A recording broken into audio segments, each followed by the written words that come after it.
Welcome back to the Smugsy Show. I'm Smugsy, your host. Almost every Wednesday we meet here to talk about important things and important people. And tonight it's the debate and it's 9/11. And those two things go hand in hand. And normally that would be a catastrophe, but for some reason, a miracle. I'm feeling hopeful. I'm feeling hopeful on this sad day. And the reason why is because the debate took place last night in Philadelphia at Constitutional Hall. There was no audience. It was Kamala Harris versus Donald Trump. In case you haven't heard, this is the year 2024, for those of you who pick up this show in a time capsule. And so that means that this is the only debate. And if you're alive and you saw the debate in June between Joe Biden and Donald Trump, you're really scared watching it, really scared. Because you almost died in the last one. You almost wanted to kill yourself because Joe Biden was so bad, and it was scary because Donald Trump was even worse. So last night it seemed like, because there was an actually competent adult on the stage. It was two. Donald Trump in and out of competency. But that's his way. Maybe he's disabled. I don't judge. People want to vote for Donald Trump. That's their right as Americans. And they saw last night some very good reasons to vote for him. For instance, if you're concerned that the Haitians in Springfield, Ohio are rounding up pets and eating them, he's your guy. If you think that Kamala Harris's program for extraterrestrials in prison getting transgender surgery is a bad idea, well, if you believe that and you think it's a bad idea, he's your guy. He says that Kamala Harris's economic plan, get this, run, spot, run, is not good for the economy, but who knows? Sounds good, run, spot, run.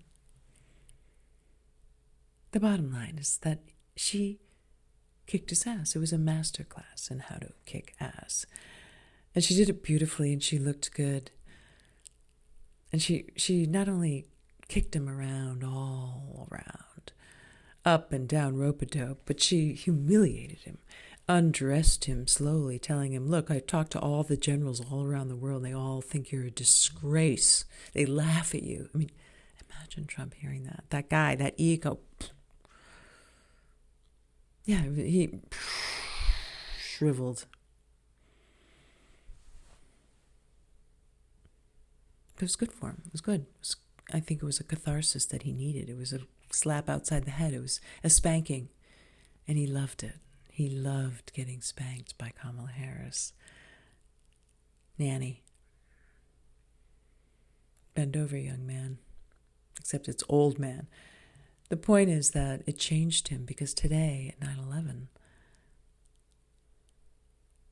at the monument in New York City where the leaders gathered to commemorate this fateful day in American history when terrorists attacked the Twin Towers and the Pentagon and the field in Pennsylvania, the President of the United States, if you remember him, Joe Biden, was there. So was the Vice President, Kamala Harris. So was Donald Trump, along with Chuck Schumer, the Senate Majority Leader, and former New York Mayor Michael Bloomberg. And what was beautiful about it is that Kamala Harris and Donald Trump shook hands and smiled at one another, and Trump said to her that she did a good job.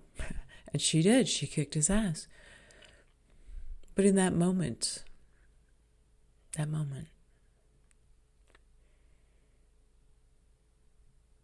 that's what freedom is. That was freedom. Standing on that step,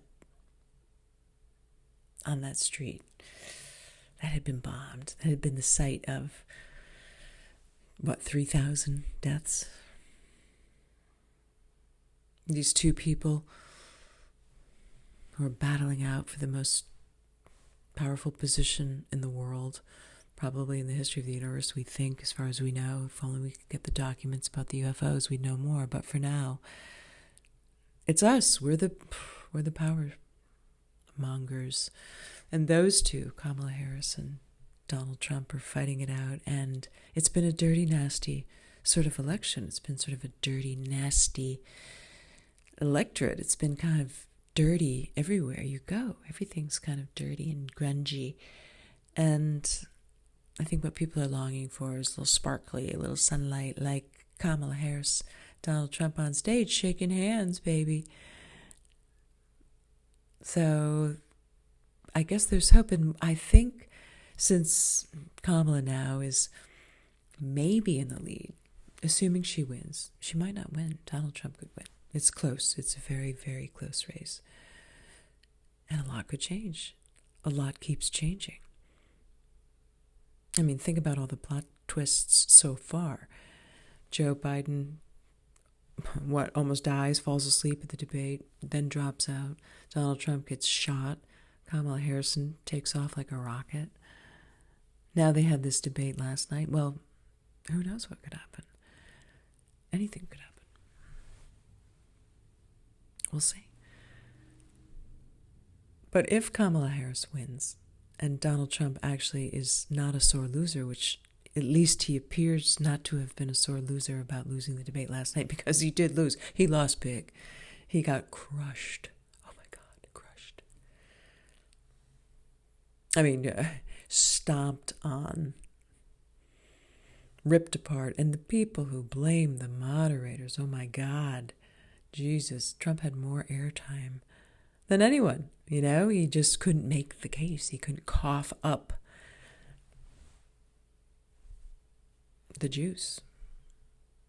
He couldn't squeeze the lemon. He lost fair and square. He lost fair and square. It's not the moderator's fault. But the unbelievable shock and surprise, the next plot twist that has everybody just wondering, is that he's not a sore loser. He shook her hand today at 9/11 in New York City at the ceremony. He showed humility.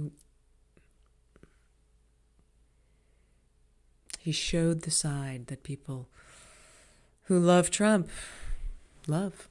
So it's good to see. And hopefully these Trumpers, these MAGA people, make America great again.